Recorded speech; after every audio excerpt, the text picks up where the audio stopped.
पवित्र र विश्वासीजनहरूमा मेरो तर्फबाट जय मसी। विशेष गरेर यो कोरोना भाइरसको विपत्तिको कारणले गर्दाखेरि अहिले सारा संसारमा लकडाउन भइरहेको छ र त्यही समयलाई सदुपयोग गर्दै तपाईहरुको माझमा केही परमेश्वरको वचन पस्किन गइरहेकी छु। र अहिले सारा संसारमा चाहिँ लकडाउन भइरहेको छ। त्यो समयमा चाहिँ तपाईहरु कतिजना निराश, चिन्ता, फिक्री अनि निराशापन तपाईहरुमा छ होला, तर परमेश्वर तपाईहरु मेरो साथमा हुनुहुन्छ। हामी एकदमै परमेश्वरको नजिकतामा यो समय जानेछौँ। अशान्तिमा शान्ति दिनुहुने परमेश्वर, निराशामा आशा दिनुहुने परमेश्वर हुनुहुन्छ। तपाईहरु हामी उहाँको साथमा, उहाँको नजिकतामा भएर चाहिँ झन् दरिलो भएर रहनेछौँ। यस समय तपाईहरुको माझमा परमेश्वरको वचन पाठ गर्नेछु, अर्थात् परमेश्वरको वचनतिर म जानेछु। विशेष गरेर बाइबलमा हेर्ने हो भनेदेखि चाहिँ मुख्य शब्द बाइबल एउटालाई सिम्बलै भनिन्छ, प्रेम भनेर बुझिन्छ। र नयाँ पुरानो करार गरेर जम्मा 66 वटा पुस्तक छन्। पुरानो करारमा 39 र नयाँ करारमा 27 गरेर जम्मा 66। र त्यो मध्ये पनि कतिवटा छ भने चाहिँ पदहरू चाहिँ 31,102 वटा पदहरू छन्। यो समयमा तपाईहरु हामीले यो पदहरूको गहिरै गुप्तका कुराहरू हामीले बुझ्ने, सिक्ने मौका पाएका छौँ र यसको अध्ययन गर्ने समय पाएका छौँ।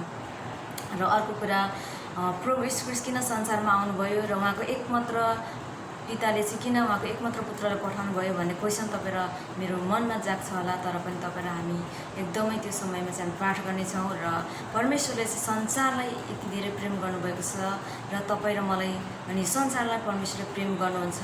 र परमेश्वरले उहाँले चाहिँ तपाईँ र मलाई प्रेम पनि गर्न सिकाउनु भएको छ। यी कुराहरू तपाईँ र मैले बुझ्न अति नै जरुरी छ। र प्रभु यीशु ख्रीष्ट किन आउनुभयो संसारमा भन्ने क्वेसनको आन्सर चाहिँ तपाईहरुको माझमा यूहन्ना 3:16लाई म पाठ गर्नेछु। किनभने परमेश्वरले संसारलाई यस्तो प्रेम गर्नुभयो कि उहाँले आफ्ना एकमात्र पुत्र दिनुभयो, ताकि उहाँमाथि विश्वास गर्ने कोही पनि नाश नहोस् तर त्यसले अनन्त जीवन पाओस् भनेर चाहिँ यीशु ख्रीष्ट चाहिँ यो संसारमा आउनुभएको छ। साँच्चै नै यो संसारले चाहिँ परमेश्वर महिमा गर्न सक्नुभएको होस् र होइन संसार चाहिँ बाँचोस् भनेर चाहिँ उहाँको एकमात्र पुत्र यीशु ख्रीष्टलाई संसारमा पठाउनु भयो र यीशु ख्रीष्ट संसारमा आउनुभएको छ तपाईँ र मलाई बचाउनको निम्ति, तपाईँ र मेरो पापलाई अनि साँच्चै नै धुनको निम्ति, पापबाट छुटकारा गराउनको निम्ति, चङ्गै गराउनको निम्ति चाहिँ यो संसारमा आउनुभएको छ। र शान्ति, आनन्द, प्रेम दिनको लागि चाहिँ यो संसारमा आउनुभएको छ। र परमेश्वरको इच्छा योजना तपाईँ र मेरो बिचमा अनगिन्ती छ, धेरै छन्। साँच्चै नै अहिले भनेर पनि भन्न सकिँदैन।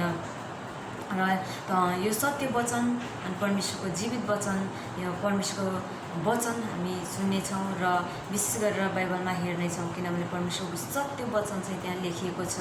र त्यो मध्येमा पनि वरदानहरू पनि परमेश्वरले दिनुभएको छ। यो समय वरदानको विषयलाई थोरै हेर्नेछु। तपाईहरुको माझमा म केही वचनहरू भन्नेछु। यहाँनिर चाहिँ वरदानको विषयमा चाहिँ धेरै छन् र विशेष गरेर 1 कोरिन्थी 12को 8-10मा हेर्ने हो भनेदेखि 9 वटा वरदानहरू छन्। त्यसमध्ये पनि म तपाईहरुको माझमा चङ्गेको वरदान र अन्य भाषाको वरदानलाई केही म खोलाउन चाहन्छु। विशेष गरेर यो चाहिँ परमेश्वरले दिनुभएको वरदान हो। परमेश्वरले चाहिँ तपाईँ र मेरो जीवनमा चाहिँ अचम्म आश्चर्यको कामहरू गर्न चाहनुहुन्छ। तपाईँ र मद्वारा चाहिँ चङ्गैहरूमा बिरामीहरूलाई चङ्गै गराउन चाहनुहुन्छ र अन्य भाषाहरूदेखि लिएर परमेश्वरको भाषाहरू बोल्न होइन परमेश्वरले चाहिँ तपाईँ र मद्वारा भएर चाहिँ यो संसारमा प्रकट गर्न चाहनुहुन्छ। र अहिले हेर्ने हो भनेदेखि धेरै मानिसहरू रोगी बिरामीहरू हुनुहुन्छ र परमेश्वरको उपस्थितिमा गएर चाहिँ यीशु ख्रीष्टको नाउँमा चाहिँ चङ्गाइ भएकोहरू हामी देख्न सक्छौँ, बुझ्न सक्छौँ होइन। विभिन्न किसिमका अहिले परमेश्वरले चाहिँ तपाईँ र मलाई शक्ति दिनुभएको छ। जो कतिजनालाई यो वरदान दिनुहुन्छ र कतिजनालाई दिनुहुन्न, तर वरदान दिनुभएको मानिसहरूले चाहिँ यो चलाउनु पर्ने हुन्छ र विशेष गरेर परमेश्वरको नजिकतामा गइकन। अनि कतिजनालाई चाहिँ वरदान दिनुभएको छैन भने चाहिँ तपाईँ र मैले माग्नु पर्ने हुन्छ प्रार्थना गरिकन। र विशेष गरेर अहिले हेर्ने हो भनेदेखि नेपालमा जुन धेरै मानिसहरू बिरामी अनि चङ्गाइ गरिराख्नु भएको छ, जुन अहिलेको समयमा चाहिँ केशव आचार्यज्यू जुन पार्श्वबुवा हुनुहुन्छ, उहाँलाई चाहिँ यो विषय लिएर चाहिँ समातिराख्नु भएको छ। अनि उहाँलाई चाहिँ अहिले यो समयमा चाहिँ एकदमै गाह्रो भइराखेको छ। तर पनि तपाईँ र म उहाँको साथमा रहेछ, हामी प्रार्थना गरेर चाहिँ अगाडि बढ्नुपर्ने हुन्छ, हामीले साथ दिनुपर्ने हुन्छ। र विशेष गरेर उहाँको चाहिँ रिहाई हुन सकेको होस् भनेर तपाईँ र म एक भएर चाहिँ प्रार्थना गर्नेछौँ। किनभने उहाँले परमेश्वरबाट आएको यो वरदानलाई चलाउनु हुँदाखेरि अन्य अन्य मानिसहरूले चाहिँ उहाँलाई समात्नु भएको छ होइन। विशेष गरेर यो कुनै पनि झुटो होइन, यो कुनै पनि नाटकीय होइन, तर परमेश्वरको वचनमा लेखेको जीवित परमेश्वरको वचन र जीवित परमेश्वरको आज्ञा हो र वरदान हो। यो वरदानलाई उहाँले चलाउनु भएको छ। त्यसै कारणले गर्दा तपाईँ हामी उहाँको निम्ति प्रार्थना गरिनेछौँ। अनि अर्को कुरा चाहिँ के छ भनेदेखि यीशु ख्रीष्टले पनि सबै विश्वासीहरूको निम्ति प्रार्थना गर्नुभएको छ, जुन हामी हेर्न सक्छौँ। यूहन्ना 17:20-26सम्म चाहिँ उहाँले विश्वासीहरूको निम्ति चाहिँ प्रार्थना गरिदिनु भएको छ र त्यसको भित्र हेर्ने हो भनेदेखि चाहिँ उहाँले चाहिँ सारा संसारको निम्ति पनि उहाँले प्रार्थना गरिदिनु भएको छ। र अहिले हेर्ने हो भनेदेखि नेपालमा अर्को विषय पवित्र आत्माको विषयलाई लिएर चाहिँ जुन नेपालको हास्य कलाकार हुनुहुन्छ होइन, उहाँको नाम चाहिँ सन्दीप छेत्री। उहाँले चाहिँ अन्य भाषाको विरुद्धमा उहाँले केही कुराहरू उठाउनु भएको छ होइन, अर्थात् गर्नुभएको छ। त्यो ठाउँमा क्यारिकेचरहरू गर्नुभएको छ। तर तपाईँ र म अहिले युट्युब च्यानलहरू धेरै हेर्छौँ, विभिन्न यस्तो द्वन्द्वहरू मचिरहेको छ। तपाईँ र मैले यो कुराहरू बुझ्दा देख्दा सुन्दाखेरि हाम्रो हृदय चसक्क गरेर चाहिँ दुख्छ होला। तर तपाईँ र हामीले चाहिँ क्षमा दिन सक्नुपर्छ, किनभने परमेश्वर हाम्रो साथमा हुनुहुन्छ। हामीले यस्ता मानिसहरूले परमेश्वरको हातमा राख्नुपर्ने हुन्छ। यस्तो कुराहरूले तपाईँ र मलाई डप नमगाओस्। र अनि अर्को कुरा चाहिँ के छ भने मत्ती 12:32 यसरी लेख्छ, कसैले मानिसको पुत्रको विरुद्धमा केही भन्यो भने त्यसलाई क्षमा हुनेछ, तर कसैले पवित्र आत्माको विरुद्धमा बोल्यो भने त्यसलाई यस युगमा र आउने युगमा पनि क्षमा हुने छैन भनेर चाहिँ लेखेको छ। साँच्चै नै यो अनि उहाँले चाहिँ केही कुराको क्यारिकेचर गर्नुभन्दा अगाडि चाहिँ 100पल्टभन्दा धेरैचोटि सोचेर बुझेर जानेर मात्रै गरेको राम्रो हुने थियो जस्तो लाग्छ मलाई चाहिँ होइन। र अर्को कुरा के छ भनेदेखि चाहिँ अहिले नेपालमा धेरैभन्दा धेरै अहिले युट्युब च्यानलमा सुन्दै आएका, हेर्दै आएका छौँ, देख्दै आएका छौँ, जुन परमेश्वरको विरुद्धमा अनि यीशु ख्रीष्टको विरुद्धमा अनि पवित्र आत्माको विरुद्ध, वरदानको विरुद्ध, विश्वासीको विरुद्धमा चाहिँ अहिले उठ्दै आउनुभएको छ। जो हुनुहुन्छ उहाँ चाहिँ अभिषेक जोशी। उहाँले चाहिँ धेरैभन्दा धेरै चाहिँ बाइबल अध्ययन गर्नुहुन्छ, तर मतीदेखि प्रकाशसम्म चाहिँ पढेर बुझेर जानेर चाहिँ एकदमै त्यसको गैरगुप्तका कुराहरू चाहिँ बुझेर चाहिँ बोल्नु भएदेखि चाहिँ राम्रो हुने थियो। किनभने उहाँले त अहिले बाइबल पढ्नुहुन्छ, तर त्यसको नेगेटिभली कुरालाई चाहिँ अहिले बाहिर ल्याइराख्नु भएको छ, त्यसको पोजिटिभली कुराहरूलाई चाहिँ ल्याउनुहुन्न होइन। उहाँले बाइबल पढिराख्नु भएको छ, तर पनि उहाँको निम्ति हामी प्रार्थना गर्न दिनेछौँ। यी तथनाम यी घटनाहरू भइराखेको छ, परमेश्वरको विरुद्धमा उठ्ने, अहिले तपाईँ र मेरो विरुद्धमा उठ्ने भएन। यो कोरोना भाइरसको विपत्ति, यी सङ्क्रमणहरू छन् तपाईँ र मेरो जीवनमा, तर तपाईँ र हामी चाहिँ हरेस खानु हुँदैन। विशेष गरेर उहाँले प्रार्थनालाई चाहिँ पेसा हो उनीहरूको भनेर भन्नुभएको छ। तर प्रिय मण्डली परिवार, प्रिय परमेश्वरजनहरू, कहिल्यै पनि प्रार्थना चाहिँ पेसा होइन। प्रार्थना भने चाहिँ परमेश्वर नजिकतामा जानको निम्ति एउटा बाटो परमेश्वरले हामीलाई सिकाउनु भएको छ प्रार्थना गर्नको लागि। र यीशु ख्रीष्टले स्वयं आफैले पनि प्रार्थना गर्नुभएको छ। र हामी परमेश्वरमा हामी नजिकतामा जानेछौँ, परमेश्वरको नजिक गएर चाहिँ हामी बुझ्दै चाहिँ जानेछौँ। र यस्ता मानिसहरूको बिचबाट पनि तपाईँ र म चाहिँ एकदम टाढा रहनुपर्ने हुन्छ। र यो कुराहरूबाट पनि तपाईँ र म चाहिँ एकदमै सतर्क भएर चाहिँ अगाडि बढ्नुपर्ने हुन्छ। बाइबलमा चाहिँ परमेश्वरको सत्य वचन छ, शक्तिशाली वचन छ। अनि साँच्चै नै परमेश्वरको जुन एकदमै घटेको घटनाहरू होइन, इतिहासमा घटेको घटनाहरू छ। पुरानो करारमा हेर्ने हो भनेदेखि, नयाँ करारमा हेर्ने हो भनेदेखि चाहिँ परमेश्वरले दिएको आदेशको कुराहरू छ होइन। नयाँ करारमा जुन आदेशहरू छ अनि त्यो चाहिँ तपाईँ र मैले एकदमै बुझ्नुपर्ने छ। त्यसको भित्री हेर्ने हो भनेदेखि धेरै धेरै धेरै कुराहरू छ, तपाईँ र मैले एकदमै बुझ्नुपर्ने कुराहरू हुन्छ। र बाइबल पढ्छौँ, तपाईँ र म पढ्छौँ बाइबल होइन, पढ्दाखेरि अध्ययन गर्दाखेरि तपाईँ र मैले के भेट्छौँ त त्यो पनि तपाईँ हामीले एकदमै जान्नु जरुरी छ। त्यसभित्र गहिरोगुप्तका कुराहरू के पाउँछौँ भन्ने कुरा तपाईँ र मैले एकदमै जान्नुपर्ने हुन्छ।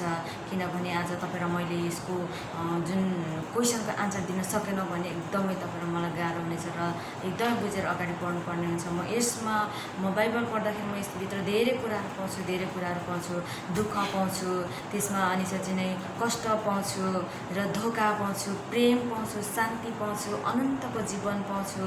धेरै कुराहरू अनगिन्ती छ जहाँ मैले संसारमा खोजेर म पाउन पनि सक्दिनँ। यति धेरै भित्र छ कि यो बाइबलभित्र यति धेरै शान्तिका कुरा, यति धेरै अनन्त जीवनको कुरा, यति धेरै राम्रो कुराहरू छन् संसारमा म अहिलेसम्म पाउन पाएको पनि छैन र अझ खोज्दा पनि पाउँदिनँ।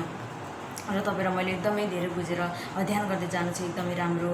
र अर्को कुरा अहिलेको यो रूढिवादीहरू छ, एकदमै तपाईँ र म हरेस नखाइकन अगाडि बढ्नुपर्ने हुन्छ। यहाँ यसरी लेखेको छ मत्ती 24:21मा, किनकि त्यस बेला यस्तो महासङ्कट हुनेछ जो जगतको सुरुदेखि अहिलेसम्म भएको छैन, न त फेरि कहिले हुनेछ भनेर मत्ती 24:21ले भन्दछ। यो अहिलेको विपत्ति त हाम्रो लागि केही पनि होइन, साँच्चै नै योभन्दा ठुला अनि साँच्चै नै विपत्तिहरू आउँदछन्, सङ्कटहरू हुँदछ, दुःख आउँदछ, कष्ट आउँदछ। तर तपाईँ र हामी चाहिँ एकदमै यो समय चाहिँ हरेस नखाई हामी अगाडि बढ्नुपर्ने हुन्छ। किनभने यो समयभन्दा अगाडिका अगमवक्ताहरू, प्रेरितहरू धेरै उहाँहरूले चाहिँ दुःख पाउनुभएको छ। त्यो समयमा पनि धेरै विपत्तिहरू आउँथे, दुःख कष्टहरूदेखि लिएर संसारको मानिसहरूले यसरी अहिले जसरी यो परमेश्वरको विरुद्धमा लडिराख्नु भएको छ, त्यस्तै धेरै दुःख कष्ट सहेर चाहिँ उहाँले घुँडा टेकी प्रार्थना गरेर परमेश्वरको नजिकतामा गएर चाहिँ अहिले उहाँहरूको जुन कारणले गर्दा चाहिँ तपाईँ हामी परमेश्वरको नजिकतामा यो समय चाहिँ उभिन पाएका छौँ र अनन्तको जीवन, शान्तिको राजकुमार अनि हाम्रो महान परमेश्वरलाई चाहिँ हामीले अहिले पाउन सकेका छौँ। त्यो कारणले गर्दाखेरि तपाईँ हामी हरेस नखाई अगाडि बढ्नुपर्ने हुन्छ। यस समय विशेष गरेर अहिले कोरोनाको विपत्ति फैलिएको छ, सँगसँगै सारा संसारमा अहिले परमेश्वर विरुद्धमा बोलिराख्नु भएको छ। तर तपाईँ र हामी त्यसमा कुनै रिस होइन कि कुनै त्यसमा चिन्ता फिक्री गरेर होइन कि, तर तपाईँ र म चाहिँ एकदमै परमेश्वरको नजिकतामा गएर परमेश्वरको प्रेममा रहेर परमेश्वरको अगाडि गएर चाहिँ परमेश्वरमा प्रार्थना गर्दै चाहिँ अगाडि बढ्नुपर्ने छ। तपाईँ र हामी एकतामा आएर परमेश्वरको प्रेममा रहेछ तपाईँ र हामी चाहिँ अगाडि बढ्नुपर्ने हुन्छ। किनभने तपाईँ र मेरो चाहिँ जग बलियो हुनुपर्दछ, तपाईँ र मेरो चाहिँ बलियो खम्बा हुनुपर्दछ, तपाईँ र मेरो चाहिँ विश्वास बलियो हुनुपर्दछ र तपाईँ र मेरो जीवनमा चाहिँ कुनै कुराले पनि हल्लाउन नसकोस् र कुनै कुराले पनि डगमगाउन नसकोस्। त्यो खालको चाहिँ तपाईँ र मेरो जीवनमा चाहिँ एउटा विश्वास लिएर चाहिँ अगाडि बढ्नु चाहिँ अति आवश्यक छ। यो समयमा चाहिँ प्रिय मण्डली परिवार, तपाईँ र हामी एकदमै यो कुनै कुरामा निडरका साथ अगाडि बढ्नेछौँ, निडरका साथ हामी प्रार्थना गर्दै परमेश्वर नजिकतामा जानेछौँ र कुनै कुराहरूले पनि तपाईँ र हामीलाई हल्लाउन नसकेको होस्। परमेश्वर हाम्रो साथमा हुनुहुन्छ। तिमीहरूले विश्वास गरेर ममा माग्यो भने म परमेश्वरको महिमा होस् भनेर म तिमीहरूलाई गरिदिनेछु भनेर भन्नुभएको छ। नडराऊ, तिमीहरूको साथमा म छु भनेर परमेश्वरको वचनमा लेखेको छ। साँच्चै नै तपाईँ र म निडरका साथ अनि साँच्चै नै परमेश्वरको नजिकतामा गएर एउटा बलियो खम्बा भएर एउटा जग भएर चाहिँ यो समय हामी उत्रिनु चाहिँ अति आवश्यक छ। मण्डली परिवार, तपाईँ हामी चाहिँ एकदमै बलियो भएर चाहिँ उत्रिनु पर्ने हुन्छ। एउटा विश्वास हाम्रो दरिलो भएर चाहिँ रहनुपर्ने हुन्छ, किनभने परमेश्वर हाम्रो साथमा हुनुहुन्छ। अनि 1 कोरिन्थी 13:1-13मा हेर्ने भने चाहिँ प्रेम छ होइन। मैले अघि प्रेमको कुरा गर्दै थिएँ, त्यसमा प्रेमको विषयमा लेखेको छ। र 1 कोरिन्थी 13:13लाई चाहिँ म पाठ गर्नेछु। अब विश्वास, आशा, प्रेम यी 3 रहन्छन्, तर यिनमा तपाईँहरूलाई मैले अघि भनिराखेको थिएँ जुन प्रेम बाइबलमा चाहिँ लेखिएको छ मुख्य शब्द हो भनेर।